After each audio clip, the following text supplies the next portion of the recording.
Welcome back to A Better Choice Homestead. My name is Kelly, and on my channel I focus on food, growing it, preparing it, and preserving it. On Fridays I do a freeze-dry video. I have a playlist for that. On Sundays I typically do a garden harvest, or different preservation method video, and I have playlists for those. And on Tuesdays it's all about meals. I like to focus on quick, easy, simple, healthy, nutritious meals that you can usually get onto your table in less than 30 minutes from start to serve, and this is going to be one of those meals. Today was a busy work day. It is almost 7 o'clock, and I am just making that shift from work, because I work from home, to home, and I have got to get a meal prepared for my family. So I scoured the refrigerator. What do I have? What's going to be quick and easy? And I am going to make a scrumptious yet simple and quick stir fry. So let's get started.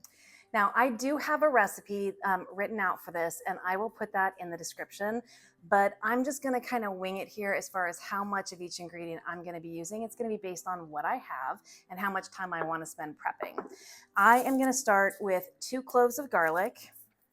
I'm just gonna cut the stem end off, pop them into my garlic roller, and get the jackets removed quickly.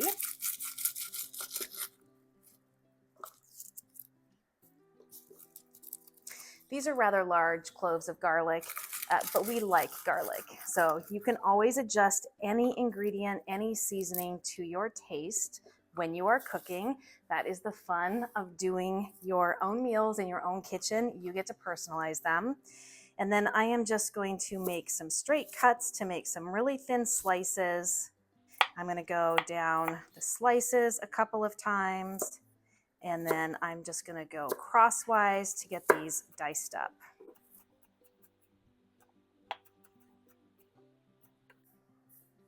I've got a little bowl. I'm going to put the garlic in. I also have a rather large size piece of ginger here. And normally I peel my ginger, but I want to go quick, so I am just going to slice down the outside. And by the time we're done, we will be left with about a thumb-sized piece.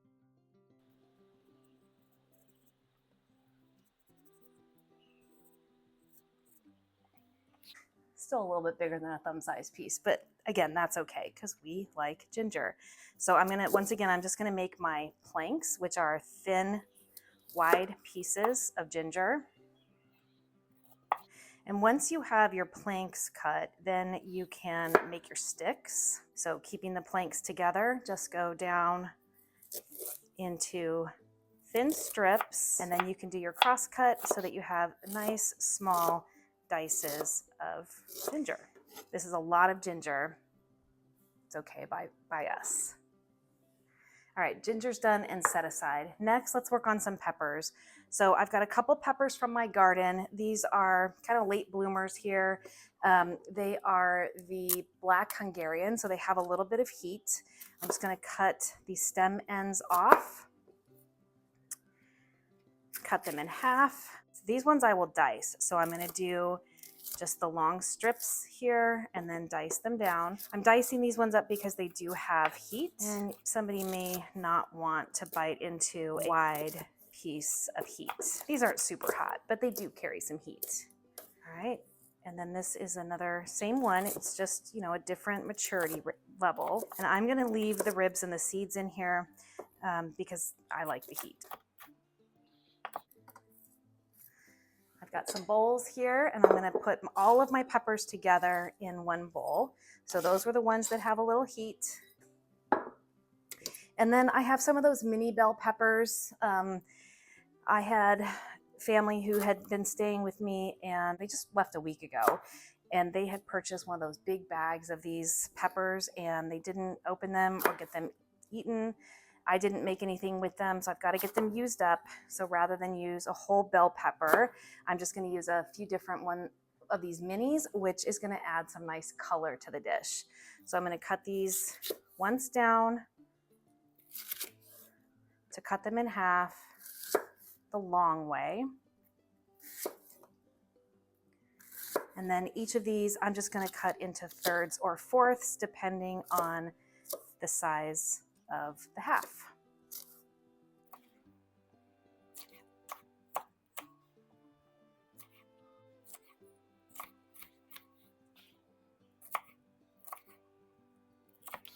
peppers are loaded with vitamin C, another really good food choice as we're heading into winter because vitamin C also helps keep you healthy.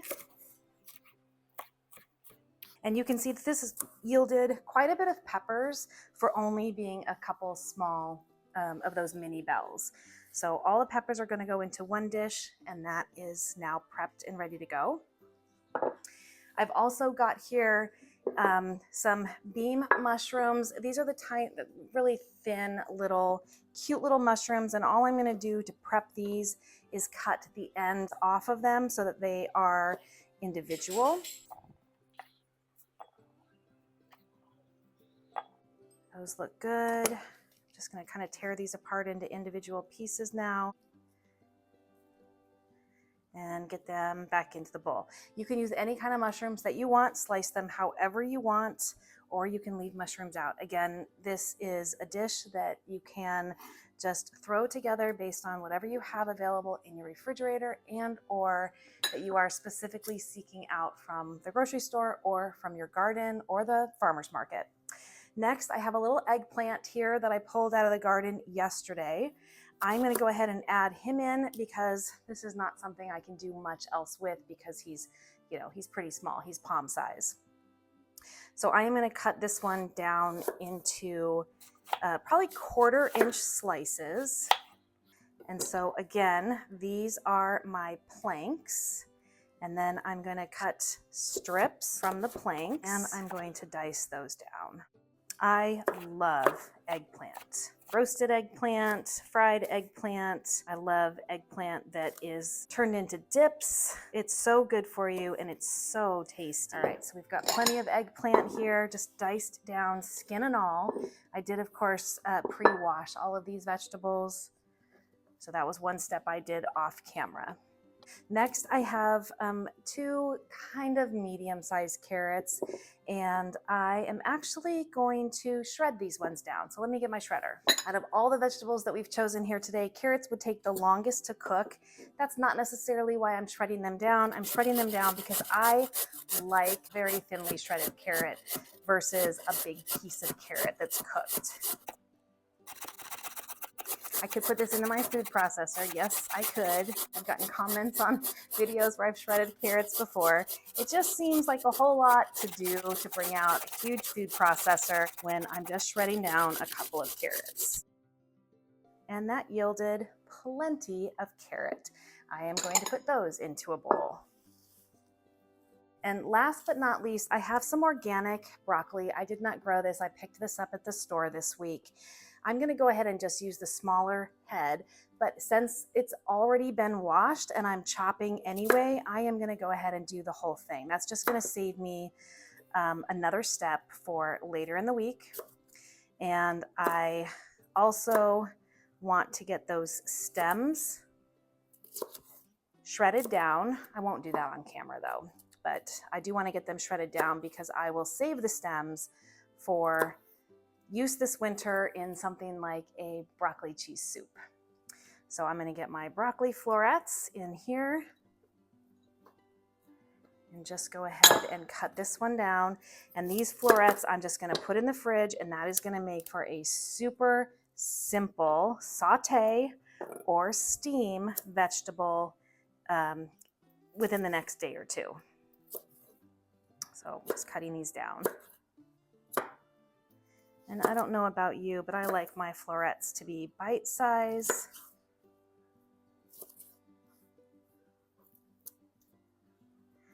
And that usually involves cutting them 1 or more times once the florets are separated.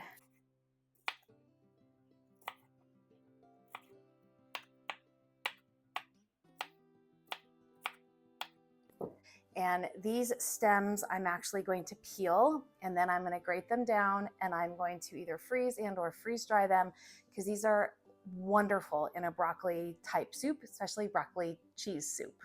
The other thing I have is some snow peas that I picked up. I've already pre-washed those. Those are in a bowl. And I also have some thinly sliced onions that are already chopped up as well. With our vegetables prepped, now it's time to get our protein ready. Unless you just plan on doing a vegetable stir fry, then you can skip this step and just move on to cooking. So I have a pack here of some organic boneless, skinless chicken thighs. This is 1.36 pounds. I'm gonna use all 6 boneless, skinless chicken thighs. So I am just gonna cut this into strips and then into dices.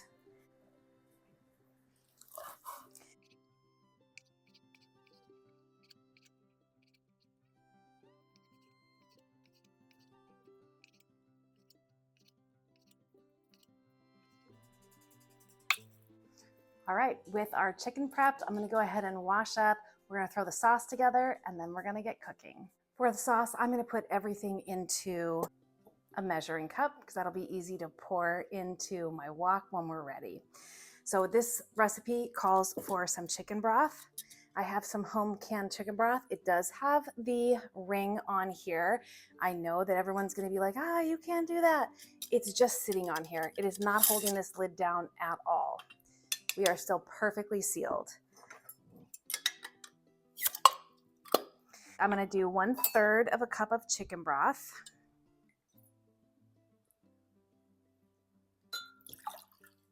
I'm gonna use a 1/4 cup of soy sauce, and in my case, I'm gonna use coconut aminos. And this jar is almost gone, so I have a backup just in case. Oh, that is perfect. That is 1/3 cup left.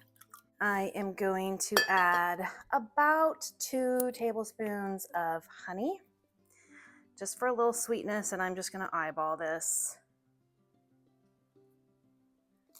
And then a tablespoon of cornstarch. I'm just gonna get that mixed around. Just everything mixed together. The cornstarch is gonna wanna clump up, so I'm just gonna try to loosen that up and get everything well combined. And I'm just gonna leave the fork in here because I'm gonna have to mix it again right before we pour it in. But other than that, the sauce is ready, the chicken is ready, all the vegetables are ready. I have the vegetables lined up. So on this side, I have 4 vegetables. They're gonna go into the wok first. Well, second, because I'm gonna do the chicken first. And then once those are tender crisp, after a couple of minutes, I'm gonna add the snow peas, the mushrooms, and the onions.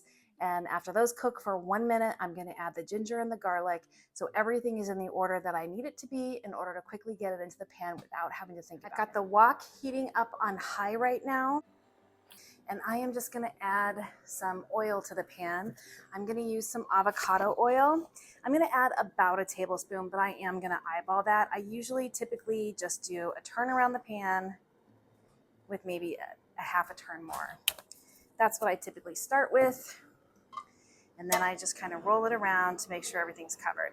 You can absolutely use a skillet for this. I like a wok because a wok gives you more cooking area, which means that things cook faster. We are going to be starting with our chicken, and I've just left it on the cutting board here because why dirty a dish when all I have to do is encourage it into the pan using the same board knife that I was already using to cut the chicken. I'm going to use a wooden spoon this time. My go-to is a metal spatula, but that is really noisy inside the pan, and you don't notice that until you're editing your video and you're like, oh, yikes. So we're using a wooden spoon here, and I will switch out this wooden spoon because this is raw chicken, and this wooden spoon is going to hold, raw chicken on it until it's washed. This is going to go quick, and I am going to just sprinkle a little bit of salt and pepper onto the chicken. Seasonings are to taste, so if you like a lot of pepper, add a lot of pepper. If you don't, don't.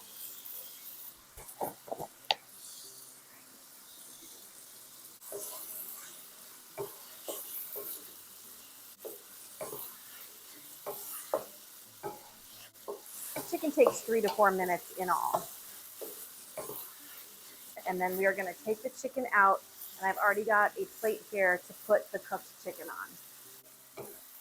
All right, I'm going to go ahead and change my utensil now because the chicken is almost done.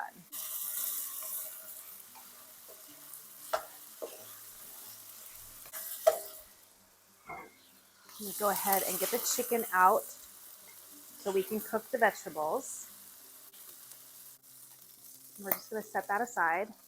Next, I'm going to add in the broccoli florets, the diced eggplant, the chopped bell peppers, and the shredded carrots.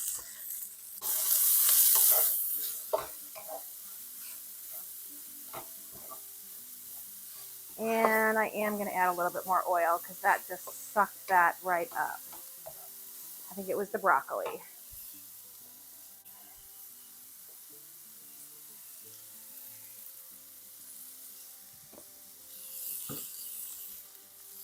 Look at how vibrant those colors are. That looks so amazing. All right, now I'm just going to go ahead and add in those snow peas, some of those mushrooms. I'll give you a close-up of those mushrooms. They're just these skinny little guys here. And I'm also going to throw in the thinly sliced onions. I have a bunch of those. We're going to cook that down for just a minute, start to get the onions sweated and the snow peas softened.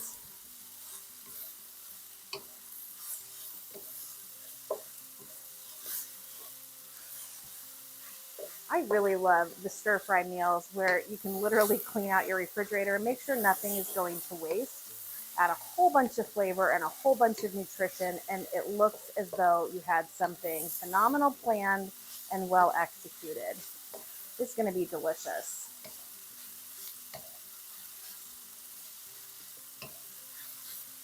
All right, I just want one more minute. I want those onions to cook just a little bit longer. And then we're going to throw in the garlic and the ginger, toss back in the chicken, throw in the sauce, and let it thicken for about a minute. All right, let's get the garlic and the ginger in there. Just going to cook that until it starts to get fragrance. Remember, this is all still cooking also up the sides of my pan.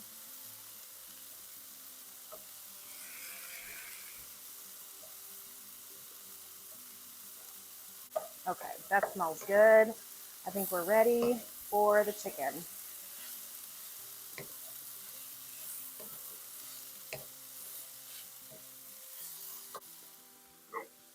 I'm just going to toss that chicken back in.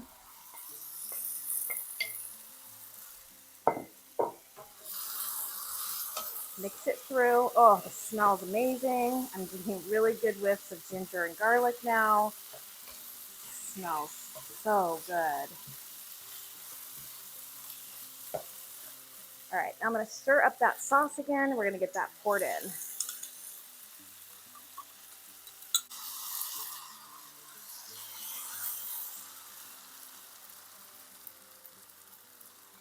Now we want to get this stirred through. We want everything coated with that sauce before it starts to thicken up.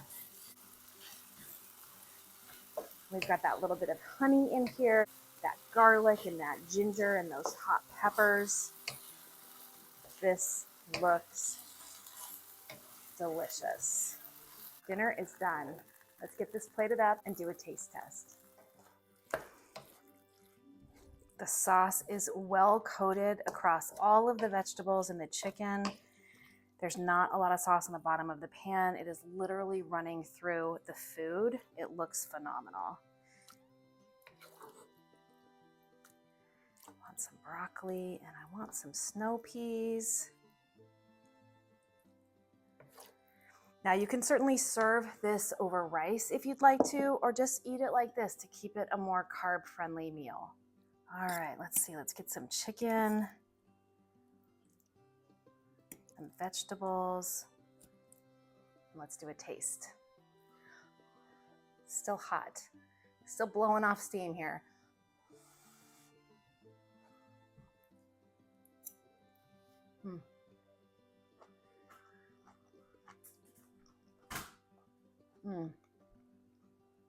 Wow. Wow. That is amazing. I love that tiny little bit of heat from just those two little peppers. I can also taste the sweetness of the honey. All of the vegetables taste super tender, still a little bit crisp, just beautiful. Mm. Mm. The bell peppers are really sweet in here. So let's try some mushroom, some onion, and a piece of chicken. Oh, a snow pea. Yes, we want a snow pea. We got a little mushroom, some onion, snow pea, and chicken. Mm. Mm. You know, if someone were cooking for me and I came home and I was able to just sit down to this beautifully prepared meal, it's a feast for the eyes as well as the mouth, so nourishing for the body. And that took 20 minutes to prep and to cook. It doesn't get any easier than that. Thank you so much for joining me for another edition of Tasty Tuesday, Chicken Stir Fry Edition. My name is Kelly, you're at A Better Choice Homestead, and I do hope you come back and visit again soon.